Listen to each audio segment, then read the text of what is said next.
வழக்காடு மொழியாக தமிழை சட்டப்பூர்வமாக அறிவிப்பதில் என்ன சிக்கல் இருக்குதுன்னு நினைக்கிறீங்க? அதாவதுங்க, இந்த போராட்டம் இன்றைக்கு ஆரம்பிக்கப்பட்டதல்ல. எனக்கு என்ன வருத்தம்னா, இந்த போராட்டம் ஆரம்பிக்கப்பட்டு அவர் சொல்லுவதோடு உச்சநீதிமன்றத்திலே வழக்கு பதிவாகிருக்கு.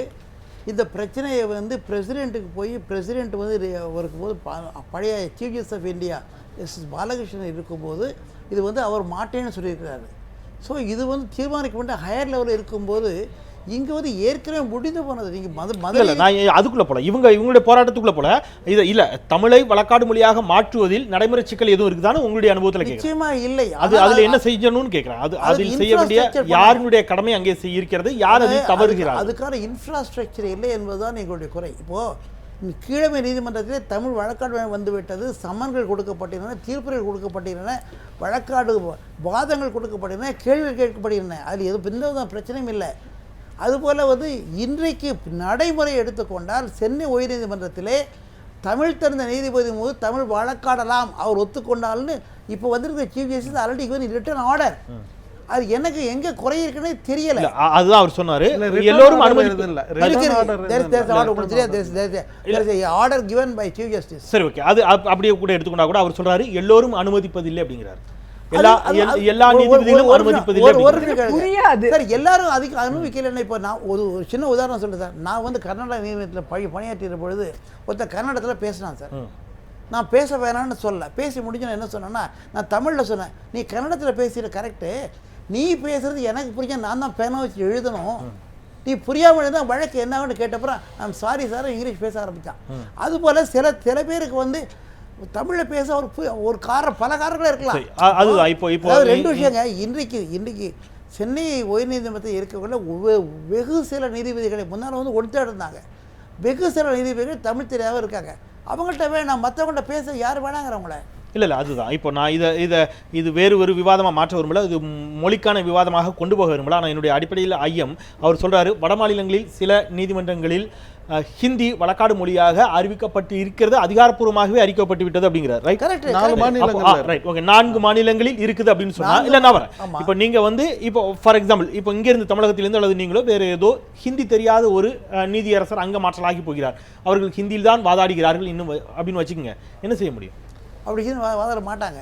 அங்கே தான், அதாவது நீங்கள் நடைமுறை பார்க்கும்போது நான் கேட்குறது, அப்போ ஒரே லாங்குவேஜ், நான் நீதித்துறை இந்தியா முழுவதுக்கும் ஒரே வழக்காடு மொழியாக ஆங்கிலம் தான் தொடர்பு மொழி என்று வைத்திருந்தாலும் இந்த பிரச்சனை இல்லை. ஆங்கிலமோ ஏற்கனவே இல்லை, ப்ளீஸ் அண்டர்ஸ்டாண்ட். இல்லை நான் கேட்குறேன், அப்படி வைத்திருந்தால் கூட பிரச்சனை இல்லை. 4 மாநிலங்களில் நீங்க ஹிந்திக்கு அனுமதி கொடுத்திருக்கின்ற பொழுது தமிழகத்தில் தமிழில் வழக்காடு மொழியாக கொண்டு வருவதில் என்ன சிக்கல்னு தான் கேட்குறாரு. மற்ற மாநில இப்போ நீங்க நீதிபதிக்கு தமிழ் புரியல அப்படிங்கிற ஒரு வாதத்தை வைக்கிறீங்க, ஆனா வழக்காடக்கூடிய வழக்கறிஞருக்கு ஆங்கிலத்தில் ரொம்ப சரளமாக வழக்காட முடியாத ஒரு சூழல் இருந்துச்சுன்னா அவர் தன்னுடைய தாய்மொழியில் வழக்காடுவதை தானே விரும்புவார். ஒரு நிமிஷம் புரிஞ்சுடுங்க தயவுசெய்து. வழக்கு என்பது என்ன சார்? அடிப்படைக்கு போங்க சார்.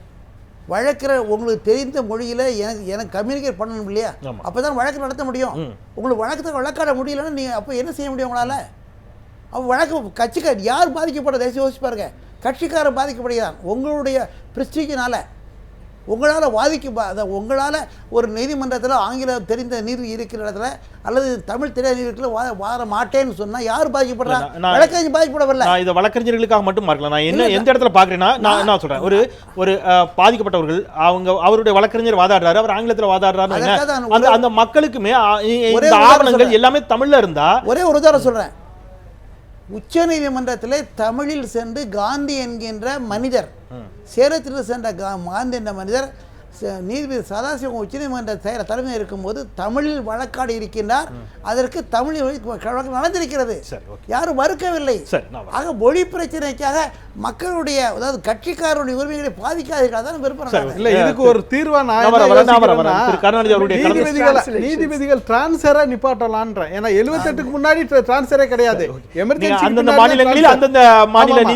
எமர்ஜென்சிக்கு பின்னாடி தான் வந்திருக்கு. அதனால அதை நீங்க திரும்ப கொண்டு வர்றதுல என்ன பிரச்சனை? கருணாநிதி அவர்களிடம் அவங்க ஒரு கருத்தை வைக்கிறாங்க, இங்க இருக்கக்கூடிய காவல்துறையினருக்கு ஏற்கனவே பணிச்சுமை ஏராளமாக இருக்கிறது அப்படிங்கிற ஒரு வாதத்தை வைக்கிறாங்க. அதனால மத்திய பாதுகாப்பு படை, தொழிலக பாதுகாப்பு படையிட்ட கொடுத்தா கூட ஒரு விதத்தில் நான் வரவேற்கிறேன் அப்படின்னு சொல்றாங்க. இது ஏதோ ஒரு இடத்துல உங்களுக்கான பிரஸ்டீஜ் இஷ்யூவா நீங்க பாக்குறீங்களா, அல்லது நீங்களும் அதை வரவேற்கிறீங்களா? இல்லை, நான் முதல்ல அவர் சொன்ன கேள்விக்கு நான் ஒரு பதில் சொல்லணும்.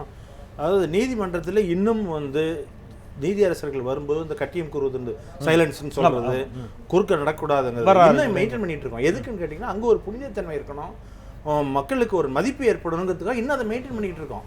அதெல்லாம் அந்த இடத்துல போய் நான் என்னுடைய சுய இதுக்காக நான் போராட்டம் பண்ணுவேன்னா தன்னுடைய சொந்த இதுக்காக பஸ்ஸை குறுக்க அடிச்சுட்டு போற சுய இதுன்னு நம்ம சுருக்கி பார்த்துட முடியாது. எல்லா பிரச்சனையிலும் சுய இதுன்னு சுருக்கி பார்த்துட முடியாது. என்னங்க இருக்கட்டும், பிரச்சனைகள் எதுவா இருந்தாலும் சொல்லுங்க, பிரச்சனைகள் எதுவா இருந்தாலும் அது அப்படி போராடக்கூடாதுன்னு சொல்லுங்க, அது ஏற்படாது. ஆனால் பிரச்சனைகள் வந்து நோயாளியை விட்டுட்டு போறதோ வழக்கறிஞர்களுடைய எல்லா போராட்டங்களும் மக்களுக்கானதுதான். பெரும்பாலான போராட்டங்கள் மக்களுக்கானதான். சில போராட்டங்கள் தான் வழக்கறிஞர்களுக்கானதா இருக்கு. சார் சொல்லுங்க இருக்கு. ரெண்டாவது இவங்க சொன்ன மேட்டர் வந்து நிச்சயமாக இந்த சிஐஎஃப்எஸ்எஃப் வந்தா கூட அவர்கள் வந்து என்னன்னு கேட்டீங்கன்னா ஒரே மாதிரி இந்த பிளிங்கர்ஸ் காட்டின குதிரை மாதிரி போகணுமா உள்ள யாரை அலோ பண்ணணும், இவங்களை அலோ பண்ணுமா, அலோ பண்ண போ ஜாவுன்னு சொல்லிடுவான். அவங்கள தான் சொல்லுவான், வேற ஒன்று ஜாவு தான் தெரியும். நம்ம அவ்வளவு சுருக்கி இந்த ஒரு தெரியும் நாடகத்தனமா பார்க்கணுமா நினைக்கிறேன்.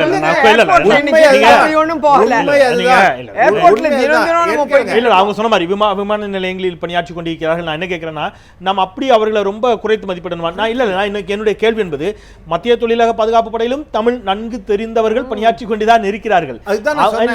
நான் நேரடியாக கேட்கிறேன், இதை கண்ட்ரோல் நான் வரேன் இங்க நான் வரேன் நேரடியாக அதுக்கான புள்ளியை நான் தொட்டுறேன். இங்க பணியில் இருப்பவர்கள் அல்ல பிரச்சனை, அவர்களை இயக்குபவர்கள் தான் பிரச்சனையை நான் பார்க்கிறேன். ஃபார் எக்ஸாம்பிள், காவல்துறை தமிழக அரசினுடைய கட்டுப்பாட்டில் இருக்கிறது. அவர்கள் ஏதோ ஒரு இடத்துல காவல்துறையை நீதிமன்றத்திற்குள் ஒரு அளவிற்கு மேல் அனுமதிப்பதற்கு தயங்குகிறார்கள். ஏன்னா அது வேற மாதிரியான பிரச்சனையாக உருவெடுக்கக்கூடும், அரசியல் ரீதியிலாக அது ஏதோ ஒரு இடத்துல பாதிப்பை ஏற்படுத்தக்கூடும் நினைக்கிறாங்க. ஆனால் மத்திய பாதுகாப்பு படை வந்து அவங்களுக்கு அந்த பிரச்சனை இல்லை அப்படிங்கிறதான் இதனுடைய நோக்கமாக நான் பார்க்குறேன். இப்போ நீங்கள் அந்த அடிப்படையில் நின்று பேசுங்க. இப்போ ஏதாவது ஒரு பிரச்சனை ஏற்பட்டதாக வைத்துக்கொள்ளும், ஏதோ ஒரு நிகழ்வு சட்ட ஒழுங்கு சம்மந்தம் ஏற்பட்டுச்சுன்னா நிச்சயமாக அவர்களுக்கு இன்வெஸ்டிகேட்டிங் பண்ணக்கூடிய பவர்ஸ் கிடையாது. லோக்கல் ஜூரிஸ்டிக்ஷன் தமிழ்நாடு போலீஸ் தான் இன்வெஸ்டிகேட் பண்ணி ஆகணும். அப்படி இன்வெஸ்டிகேட் பண்ணும்போது உண்மையிலேயே நியாயம் வந்து காவல்துறை பக்கம் இருந்து இவர்கள் விசாரித்தால் கூட திரும்ப என்ன அவங்க குரல் எழுப்ப போறாங்க தெரியுமா? காவல்துறை இந்த தமிழ்நாடு காவல்துறை நாங்கள் இது பண்றதா உள்ள சிபிஐ வரணும் கேட்க போறாங்க. தமிழ்நாடு காவல்துறை நம்பவில்லை. நிறைவு கருத்து கொண்டோம். 3 நிமிடம் மட்டும் தான் இருக்கு. ஆமா, உங்களுடைய நிறைவு கருத்தை பதிவு பண்ணிடுங்க. என்னை பொறுத்த வரைக்கும் சிபிஐ வந்தாலும் சரி, சிஎஸ்ஐஎஃப் வந்தாலும் சரி, தமிழ்நாடு காவல்துறையினர் இருந்தாலும் சரி, ஆக மொத்தம் லா அண்ட் ஆர்டர் இருக்கணும், ஒரு அமைதி இருக்கணும். கோர்ட் வந்து நிச்சயமா நீதிமன்றங்களாக மக்களுக்கு வந்து நீதியை கொடுக்கக்கூடிய ஒரு இடமாக இருக்கணும். அதுதான் நம்முடைய லாஸ்ட் ரிசார்ட் ஃபார் ஜஸ்டிஸ் டெமோக்ரஸியில். அதனால இந்த ஜனநாயகம் தழைக்க வேண்டும் என்றால் அமைதியான ஒரு நீதிமன்றத்தை நாம் பார்க்க வேண்டும். அதற்கான என்னெல்லாம் செய்யணுமோ அத்தனையும் செய்யணும்னு நான் நினைக்கிறேன். நிறைவு கருத்தா என்னுடைய கருத்து என்னன்னா, இந்த கோரிக்கை நியாயமானது. தமிழ்நாடு உயர்நீதிமன்றம் என்று மாற்ற வேண்டும். தமிழிலே உயர்நீதிமன்றத்திலே மற்ற புதுச்சேரி என்ன ஆகும்? இல்ல தமிழ்நாடு புதுச்சேரி உயர்நீதிமன்றம் மாத்துங்க, இதுல எங்களுக்கு தப்பு இல்லை. அதே போல தமிழை ஆட்சி மொழி உயர்நீதிமன்ற மொழியாக்கணும்.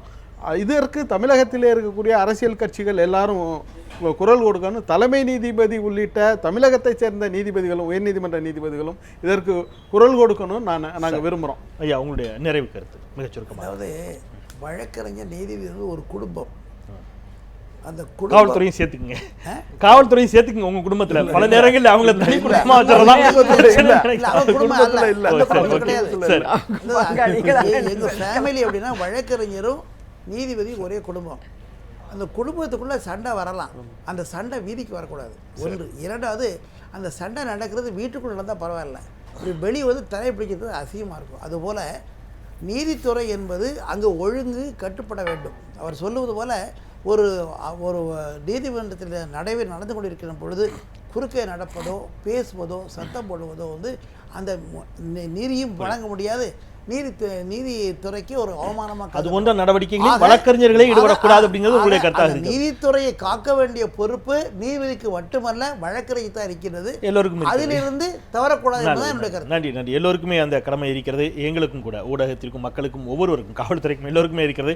நல்லது, அதை நோக்கிய பயணிக்கலாம். நாம் 4 பேரும் தொடர்ச்சியான பணிகளுக்கு மத்தியில் எங்களோடு இணைந்தீர்கள். மிக்க நன்றி, நெஞ்சார்ந்த நன்றி 4 பேருக்கும்.